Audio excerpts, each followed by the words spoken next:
Hello, I'm Adam Newman. This is my official YouTube channel. Please subscribe and support them. The Young and the Restless spoilers. For the 25th of June, 2026 Thurdays. Welcome back to our channel, besties. It is an absolutely beautiful day to dive headfirst into the most chaotic, mind-blowing drama Genoa City has ever served us. Grab your snacks, hydrate, and buckle up, because we have so much to unpack today, and I am genuinely vibrating with excitement to share this with you all. You guys, I am deceased. Stop what you are doing. I am literally shaking. Wait, we need to talk about this now because I cannot hold this in for another second. I was mid-skincare, literally had a charcoal mask slathered all over my face, and when this episode aired, I gasped so hard I smeared charcoal all over my pristine white rug.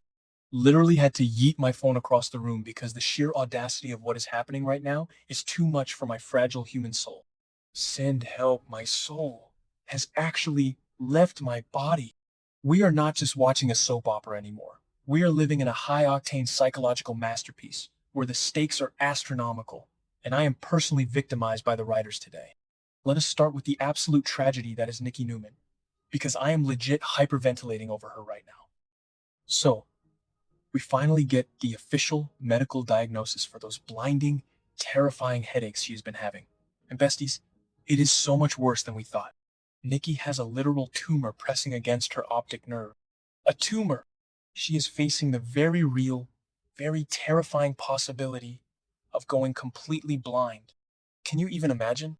The absolute cinematic mayhem of Nikki Newman, the matriarch, the legend, sitting in the dark, grappling with the fact that her vision might just fade to black forever.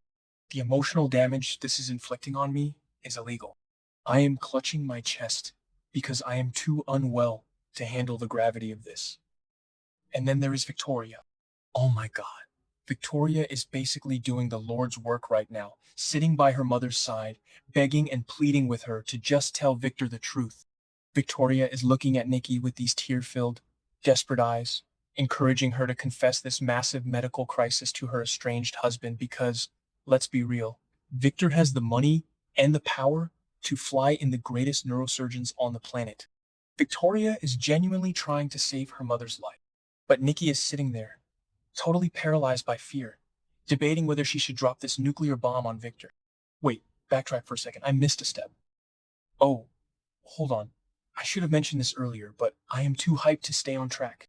The most unhinged, sickening part of this entire Nikki situation is that Victor already knows she is sick. Did I say that yet? Ugh, my brain is mush. Moving on, but seriously, we have to talk about the fact that Victor is straight up playing her. While Victoria is crying and begging Nikki, to be honest, we, the audience, know that Victor has already manipulated a heavily sedated, terrified Nikki into signing over her entire personal stake in Newman Enterprises under the guise of a medical power of attorney. Bestie, be for real right now. Victor is officially on my do not perceive list. I am so done. He is literally looting her estate, liquidating her assets, and playing the doting, concerned husband while she is sitting there agonizing over whether to tell him she is going blind. The absolute sociopathic behavior of this man. I am screaming into my pillow. He is draining her dry before she even has a chance to fight back, manifesting a total dumpster fire for Victor by the next update, because the villain arc has gone completely nuclear, and I am here for his eventual downfall. It is giving major, I cannot even energy, and I am spiraling over the fact that Victoria is starting to put the pieces together. When Victoria finally realizes her dad is Hoik or looting her dying mother, oh, the explosion is going to be legendary. Wait, I'm glitching. Okay, back to the main event. Because if you thought the Newman Ranch was chaotic, let us veer off into the absolute mess that is Nick Newman. I am physically vibrating from the stress of watching Nick right now. Nick is currently battling the demons of his addiction, and it is a straight-up horror movie. He's in the thick of his recovery, trying to detox from the fentanyl and cocaine that Sienna and Matt pumped into his system before he crashed his car into that cliff. The withdrawal is hitting him like a freight train. We see him staring at those pills, and the tension is so thick you could cut it with a knife. The camera angles, the sweat on his forehead, the way his hands are literally shaking it is a masterclass in cinematic drama. He is fighting the temptation with every fiber of his being, and I am sitting here screaming at my screen, Nick, put the bottle down. It is honestly so unhinged how invested I am in his sobriety. I feel like I am in the room with him. He is just so broken, so traumatized by what Matt Clark did to him, and the pills are right there, offering him a temporary escape from the nightmare. I genuinely do not know if he is going to relapse or not, and the suspense is straight up eating me alive. And speaking of Matt Clark, which is honestly so unhinged, don't even get me started on the vibes over at Noah's new club. So, Noah Newman is officially hosting the grand opening of the Shadow Room, which is supposed to be this massive, triumphant moment.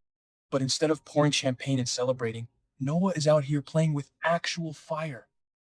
Noah decides this is the perfect time to deliberately provoke Matt Clark. Yes, the same Matt Clark who ruined his family, tortured his mother, and almost got his dad killed.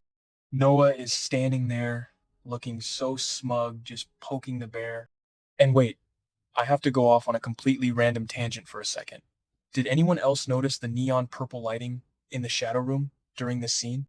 It was reflecting off Noah's jacket, and it looked so weirdly cyberpunk. Like, what was the set designer thinking? It was giving 2014 Tumblr aesthetics, and I was so distracted by the mood lighting for a solid 10 seconds. Okay, snapping back to the tea. So, Noah is poking the bear, and Matt is standing there, claiming that his amnesia is gone, but he is a changed man now. A changed man? Bestie, please. We all know Matt is a ticking time bomb. Noah starts pushing his buttons, trying to get a reaction, and the tension is astronomical. I am calling it right now. Noah is going to bring up Sienna Bacall. You know, the woman who had an affair with Matt, the woman who brutally attacked Phyllis, the woman who supplied the drugs that almost killed Nick. If Noah throws Sienna in Matt's face, Matt's little I'm reformed facade is going to shatter into a million pieces. You can literally see the restraint in Matt's jaw. The muscle is twitching.